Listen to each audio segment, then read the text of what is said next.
Welcome back mga kabayan. Nagbabalik po muli ang inyong lingkod upang magbigay sa inyo ng mga bago at nagbabagang mga balita. Ang pagtugis at paghuli kay former President Rodrigo Roa Duterte na atang pinagkakabisihan ng ating kuting administrasyon dahil umano ang dami nang nangyayari na kababalaghan sa ating bansa kaso hindi man lang napapansin. Krimen kung saan-saan ay lantaran, wala nang takot pero ipakulong pa rin si Tatay Digong ang pinapriority ng ating mga opisyales sa ating gobyerno.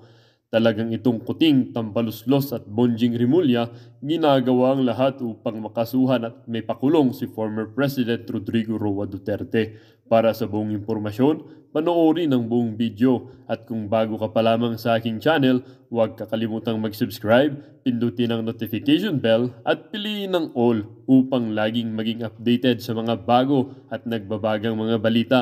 At sa mga solid viewers natin dyan, maraming salamat po sa patuloy na pagtangkilik sa ating channel. Ang isyung ito ay naging usap-usapin din sa mundo ng social media. Merong isang netizen na nagsabi, sa totoo, nire-respeto ng buong mundo nang nakaupo si Tatay Digong, naging presidente ng Pilipinas, kaya love namin si Tatay Digong.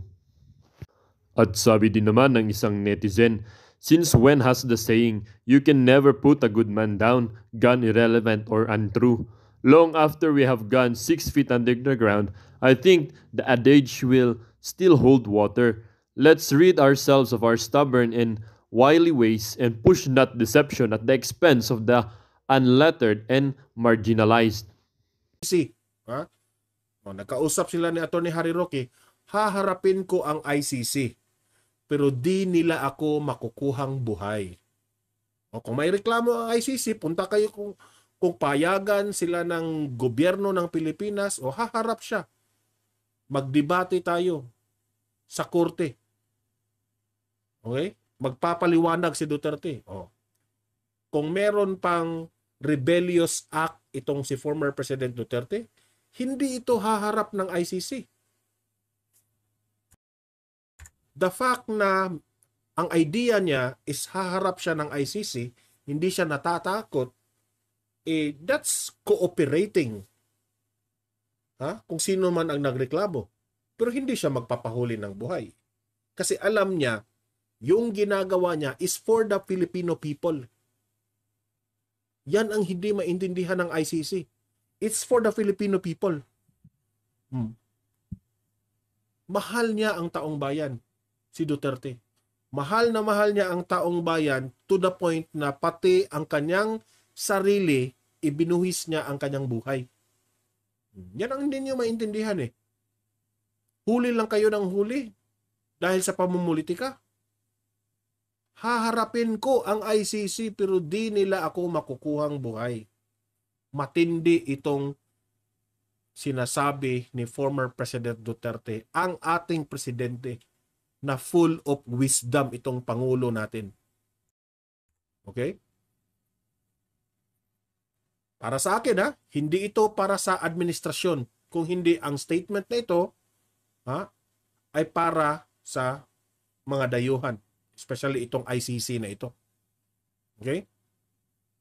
At sabi pa dito, kung magaganap man itong pag-aresto ni former President Duterte, ating tatandaan na itong ICC International Criminal Court, wala silang sariling sundalo. Wala silang sariling pulis na huhuli sa kanila. Kaya nga ang kapal ng mukha ng ICC. Kung aarestuhin nila si Duterte, ang ICC will have to cooperate the Philippine government. Okay? Ganyan ang proseso niyan.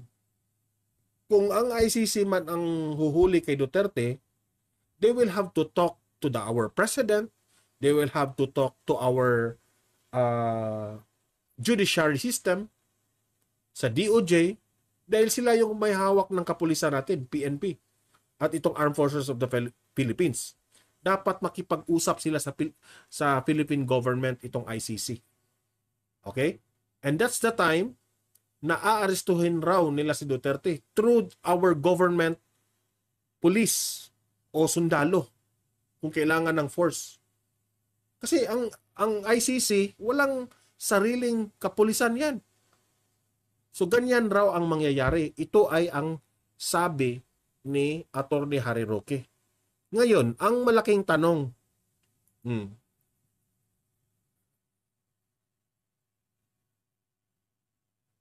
if the government will cooperate with the ICC para lamang arestuhin itong si former President Duterte, okay? Kasi kung pupunta na ang ICC sa Pilipinas, wala silang daladalang sundalo, wala silang daladalang pulis, no? So they will seek help from the Philippine government. Okay? Ngayon, if ang Philippine government will cooperate this ICC,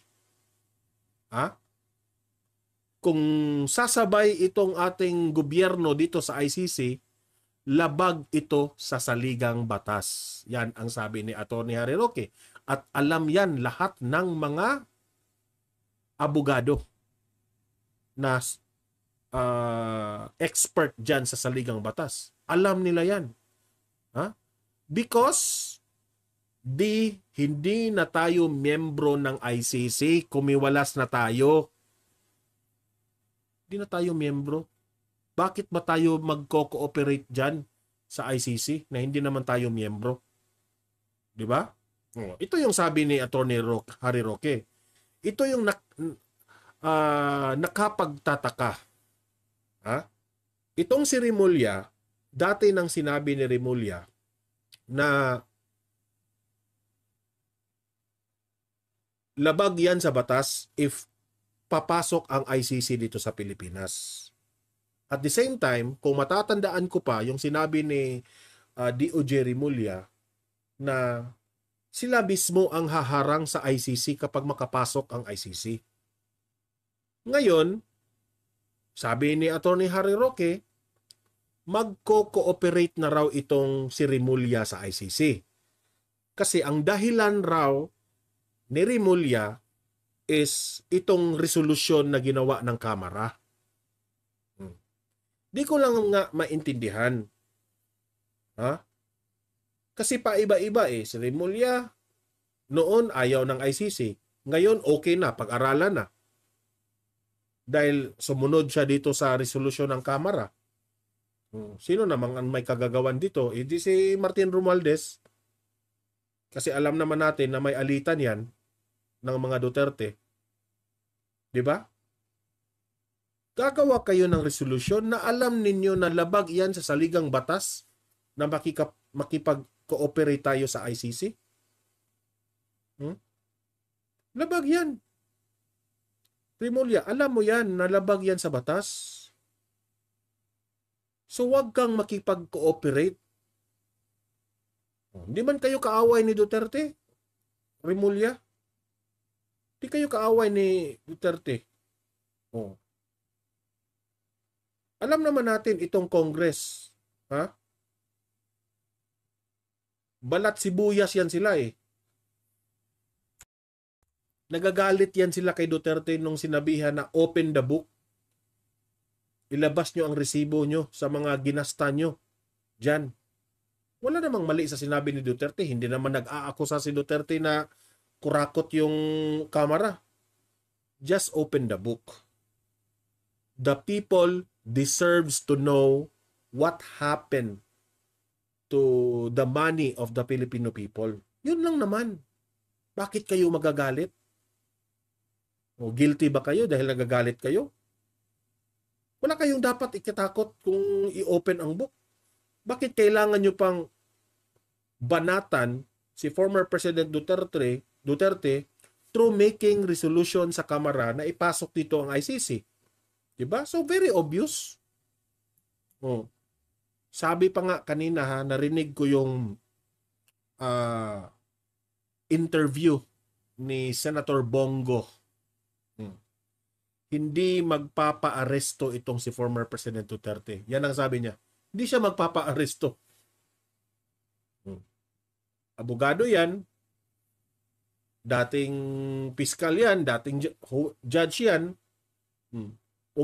sabi ni Ma'am Lichen, umalma sina Ping Lacson, Chavit Singson sa ginagawa nila kay PRRD. Hindi ko pa yan na ah, hindi ko pa narinig si Ping Lacson at si Chavit Singson. Kasi kung itong si Ping Lacson at si Chavit Singson, kung alam nila ang saligang batas, talagang kakampihan talaga nila si PRRD. Okay? So yan, yung sabi-sabi na bakit raw alam ni former President Duterte itong posibleng pag-aresto niya. Marami ang nagtataka dyan na ito raw si former President Duterte gumawa lang ng storya na siya ay arestuhin. OA raw si Duterte, ganun. Meron silang ganyang drama ba? Sabi ko sa sarili ko, baka nga ganyan, naggawa-gawa lang si Duterte. Pero as time goes by, inanalyze ko, bakit nasabi ni Duterte na may narinig siya, usap-usapan na arestuhin siya? Sinabi ko, posible. Kasi, dati siyang presidente ng Pilipinas. If you are the president of the Philippines, meron ka talagang access sa intelligence. Okay, let's say na nag-retire na o tapos na ang termino ni former President Duterte bilang presidente ng Pilipinas. Okay, sige, retired na siya sa being politics. Pero, hindi natin yan maalis sa ating isipan na itong mga ating mga government officials natin ngayon, itong mga kapulisan, kasundaluhan, itong mga intelligence sa NBI, kung ano pa dyan, di natin yan maiiwasan na si Duterte ang tinulungan yan dati. Alam natin na itong si former President Duterte, mahal na mahal niya itong PNP, itong AFP, mahal na yan noon. At alam yan ng mga AFP at PNP. Di ba? So, dahil dyan, there are people in the government that are loyal to Duterte. Na malaki ang utang na loob nila kay former President Duterte. Hindi natin yan maiiwasan. May mga loyal kay former President Duterte. Hindi lang loyal, talagang kaibigan nila. At hindi natin alam na baka ito yung mga tao na nagbigay impormasyon, mga informant ni Duterte, na ito yung mga galawan. Diba? So, iniisip ko yan. Napaisip talaga ako. Baka nga, no? Kung ating iisipin, Duterte still has the connection of all this. Posible yan. Diba? Kaya alam ni former President Duterte, huwag niyong maliitin ang isang taong former president. Presidente ka ng Pilipinas dati.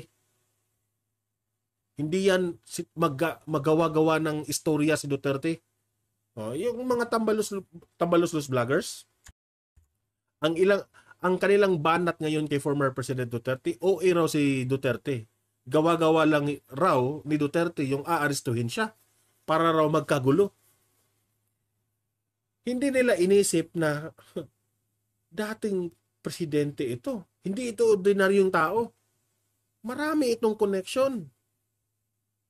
Hindi yan madali na ikat mo ang mga connection sa mga loyal na nagtatrabaho ngayon sa gobyerno. Dahil sa pagmamahal nila kay former President Duterte, may informant yan. Tama ako, mali? Ako dito, nagpahayag ako, nagpa-vlog ako, doon laman, reaksyon laman sa mga binabalita. Na ako dito, inanalyze ko na posibleng ganon. Alangan naman na bigla lang yung naisip ni Duterte, okay, gawa-gawa ako ng issue na arestuhin ako. Hindi ganyan si former President Duterte. Hindi yan gawa-gawa. Sa tingin ko, sige, start na tayong magbasa ng mga comments. Pray for the last generation. Manalangin po tayong lahat na protektahan ng Panginoong Hesus ang mga taong gumagawa ng mabuti at ibagsak ang gumagawa ng mali.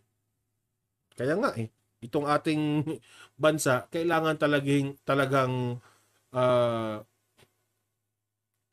pagtuunan ng pansin itong mga taong umaabuso, especially sa taong bayan. Ma'am M, basta ako Duterte forever. Okay. Caridad Anuari, palayasin ang mga ICC sa Pilipinas, isama na nila si Dilimaw at pati si Trililing. Ayan. Jewel 19, traidor talaga ang mga nakapalibot kay Marcos Jr. Dapat mapatalsik na yan sa posisyon, pahirap sa bayan. Ka-lonely day, kung ganon, meron ng bagong tunay na bayan. Kaya nga, baka ba misinterpret ninyo ang idea ni former President Duterte na bakit gusto nilang independent Mindanao. Dati na yang sinabi ni Senator Amy Marcos na ito raw Mindanao ay laging huli sa budget. Okay? So, ang mga tao at gobyerno ng mga taga Mindanao, nagre-reklamo na sila dyan. Which is, dekada-dekada na yung reklamo ng taga Mindanao. Huli talaga when it comes to national budget. Huling-huli talaga yung Mindanao. And I understand that. Okay? Especially, nag-trigger ito nung pumutok itong People's Initiative na yan. Na ginamit nila ang pera ng taong bayan para magpirma ang mga nililinlang nila yung taong bayan. Sayang din yung pera na yan Pwede yan itulong kaagad sa mga pobre nating mga Pilipino. Caridad Anuari, PRRD, Best President of the Philippines, Marcos stepped down together with your wife. Opinion yan Opinion yan ng mga viewers natin. Okay? Ngayon, may narinig pa ako basing ito sa balita hindi ito fake news. Itong mga kongreso ngayon, hinahamon nila itong mga taga-senado. Okay? Sabi nila, there are only 24 of you. Magpakatotoo raw itong senado. Are you for chacha o hindi? Yun lang talaga ang kanilang question ng senado. Yun lang ang kanilang question. Kayong mga taga-kongreso, para sa akin unang nakikita ko sa inyo, talagang lumalaki ang ulo ninyo, mga taga-kongres. Ganunin nyo na lang ang senado. Dati sa mga nagdaang administrasyon, malaki talaga ang respeto nila sa mga senador. Di ko nga alam itong mga congressman ngayon, parang walang respeto sa senado. Sa totoo lang. Wala kayong respeto sa senado. Hindi ba lumalaki ang ulo ninyo kasi dahil kay Martin Romualdez? Nagtatanong lang ako. Kasi bakit naman hahamunin nyo ang senado na ano ba kayo? Mag-real talk raw. Ano ba? For chacha ba kayo o hindi? Sino ba namang hindi gusto ng chacha? Mga ganun bang mga sinasabi ba? Para sa akin yung ginagawa ng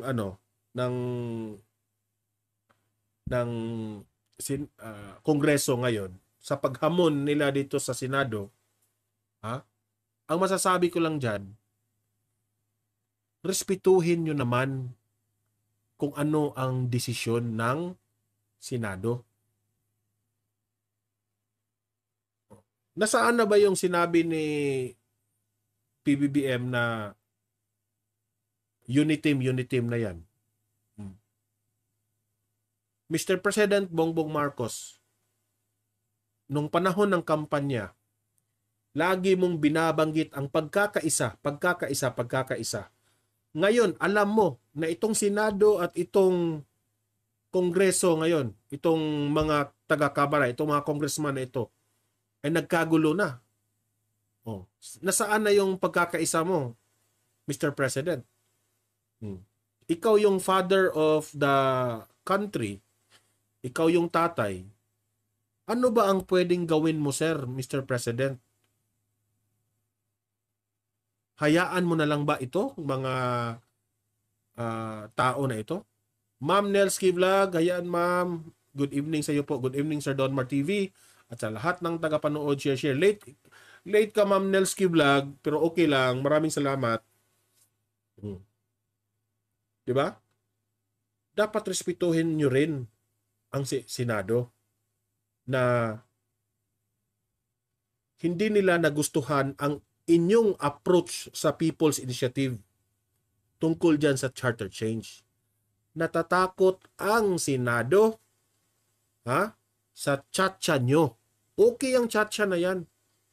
Sasayawin natin yung chatcha na yan. Okay yan. Pero natatakot sila. Baka hindi sayaw lang yan ang chatcha. Baka baguhin nyo ang political provision. Yan ang ikinatakot nila. Dahil bakit you are too eager na mabuksan itong chatcha, itong charter change, itong konstitusyon na ito. Bakit ba you are too eager to the point na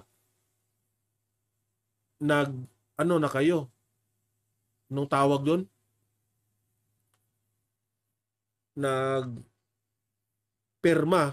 with money involved. Meron na kasing perang involved eh. Ano ba yung term yon na sinabi nila? Nakalimutan ko yung term eh. Parang pagpapapirma bang ano ba? Kapalit ng pera. Ma'am Nelsky Vlog, katatapos ko lang mag-work kasi review na lang ako. Okay. Hindi ito review, live ito ha. So, ayan.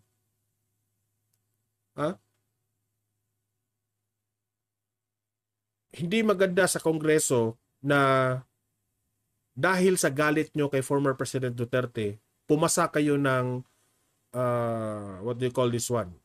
Resolution na pabalikin ang ICC. Di ba?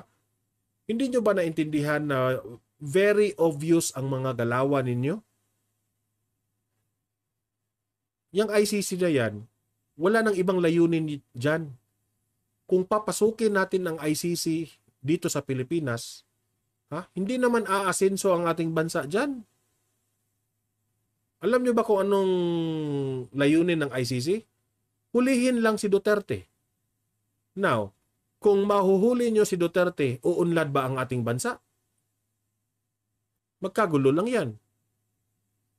Di ba?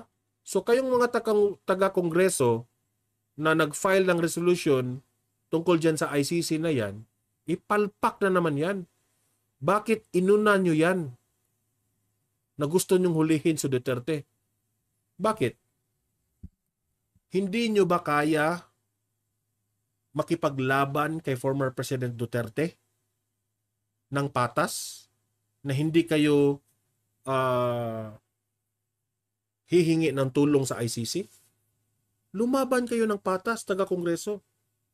If you think former President Duterte criticizes you, harapin nyo yan. Bakit? Takot ba kayo kay Duterte? Tanong lang yan namin ha. Takot na takot ba kayo ni former President Duterte to the point na nangingailangan kayo ng ICC? We don't need ICC. Duterte don't need ICC because his governance, ang administrasyon ni former President Duterte ay strong. That only shows na hindi weak ang administrasyon ni Duterte. Kayong taga-kamara na nag-file ng resolution, bakit nangangailangan pa kayo ng ICC? Di nyo kaya si Duterte? Tanong lang yan. Di nyo kaya, no? Matanda na yan. Kayo, ilan kayo sa Kongreso? Marami kayo eh. 300 plus kayo, pero hindi nyo kaya si Duterte. Lumaban kayo ng patas. Huwag nyong gamitin ang ICC. Di ba? Ano nga sasabi nyo, taong bayan? Hindi magpapahuli ng buhay si former President Duterte. Yan ang leader na strong leader. Mga taga-Congress, ilan kayo? 300 kayo. Nangingailangan pa kayo ng ICC?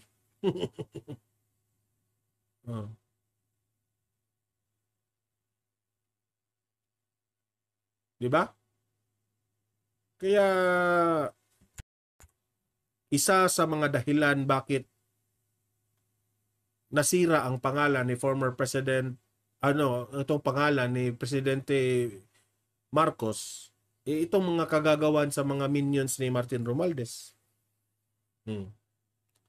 Nelsky Vlog, nagtaka lang nga ako bakit need nila ICC na tayo Pilipino magpunta sa ibang bansa, bawal mangialam ang politiko nila. Totoo. Ba? Sino ba sila? Ganyan na ba tayo ka-weak? Ha? We have to stand on our own. Pilipino tayo. May sarili tayong buhay, pamumuhay ito sa Pilipinas. Alam natin kung gaano kalala ang problema ng Pilipinas when it comes to bawal na gamot. Dapat nga magpasalamat tayo kay former President Duterte. Di ba? Let's be fair here. Fashion Ayon. Good PM, Donmar. Maraming salamat, Fashion Ayon.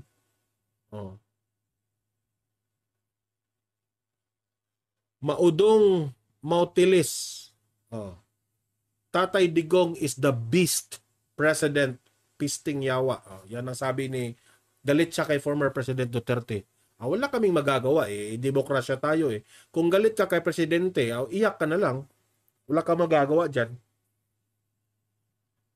Diba? Kung galit kayo kay former President Duterte, kung galit kayo, compare other leaders ni Duterte. Kung ano yung nagawa. Ipapakain ko sa iyo, Maudong Mautilis, ang lahat ng mga mabuting nagawa ni former President Duterte, ipapalamon ko sa iyong bibig.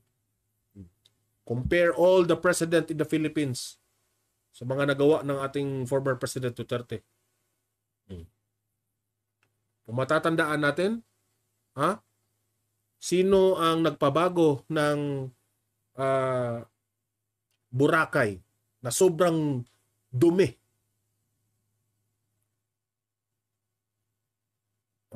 Sino yung nagpabago ng very dumi dyan sa yung Dolomite Beach? Marami nagawa si Duterte. Sa ngayon, hindi nyo ma-appreciate yan si former President Duterte. Kasi, nandyan pa yung tao eh. Saka na lang kayo maka-appreciate ng tao kapag wala na. Trust me when I say that.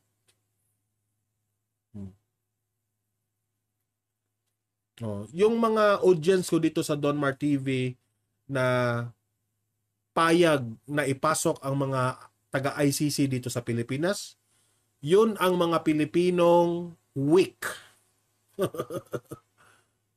Kayong mga pumayag na pupunta dito ang ICC, weak talaga kayo. Nangangailangan pa kayo ng ICC? Ganyan na ba kayo ka-weak? Eduardo Palma, good eve, Donmar TV. tama kayo, ayaw nilang lumaban ng patas. Correct, exactly. Takot sila. Raymar Pancho, good evening, Sir Donmar. Tata Digong is the very, very best president ever. Correct.